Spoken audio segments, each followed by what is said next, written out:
Γεια σας, είμαι η Meet Fire Chef Μυρσίνη Λαμπράκη και έχω ό,τι χρειάζομαι. Νεαρό μοσχαράκι από τη φάρμα Ελασσόνα, σπάλα παρακαλώ, το οποίο όταν σιγοβράσει μαζί με τα λαχανικά και τη θεϊκή πάπρικα και μοσχοβολήσει το σπιτικό μας, θα γίνει τόσο τρυφερό και μαλακό που θα λιώνει στο στόμα. Για να πετύχει όμως, παιδιά, τον γκούλας χρειαζόμαστε καταρχήν μία πολύ καλή συνταγή. Αυτή θα σας τη δώσω εγώ. Δεύτερο, μία αρωματική ωραία πάπρικα. Τρίτο, καλό μοσχάρι, τρυφερό, από σπάλα, και αυτό το έχουμε και είναι της φάρμας Ελασσόνας.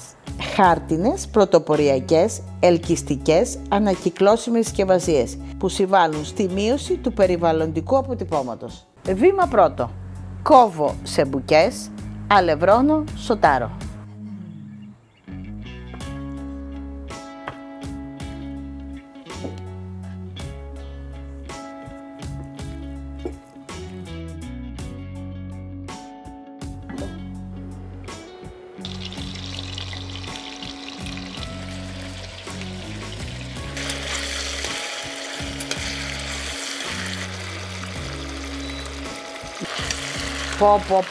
Πω μυρωδιές, παιδιά, ήδη μοσχομυρίζει το μοσχάρι μας, το οποίο αφού το σοτάρουμε το βγάζουμε για να προσθέσουμε τα λαχανικά μας.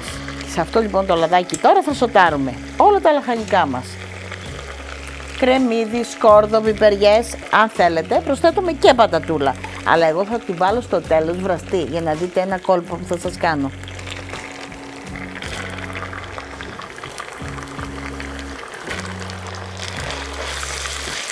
Εννοείται ότι εσείς ανάλογα με το γούστο σας μπορείτε να προσθέσετε και καρότα και πράσινες πιπεριές, ό,τι λαχανικά θέλετε.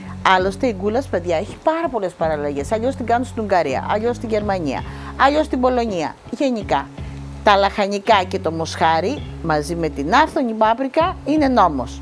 Πάμε τώρα να γυρίσω το μοσχαράκι μου ξανά στην κατσαρόλα.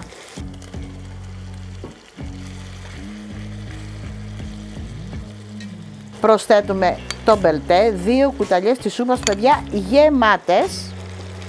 Ανακατεύουμε.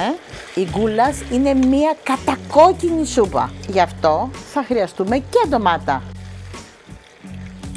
Μη μου τζιγκουνευτείτε την πάπρικα. Να το θυμόσαστε αυτό. Δεν είναι απλά μία ντοματένια σούπα, είναι μία παπρικοντοματένια σουπίτσα. Κράσι.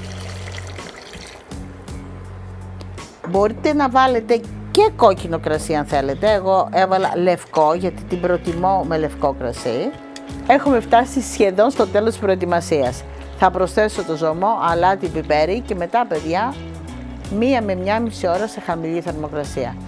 Άλλωστε το μοσχαράκι μας είναι τόσο τρυφερό που δεν θα χρειαστούμε παραπάνω.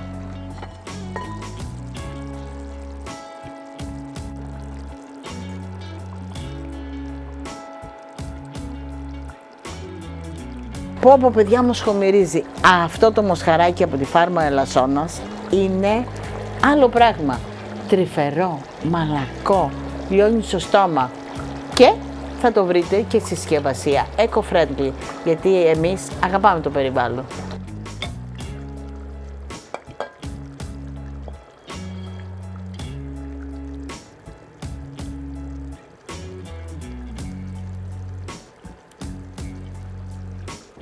Πω, παιδιά, είναι ένα από τα πιο λαχταριστά φαγητά που μπορείτε να φτιάξετε με μοσχαράκι.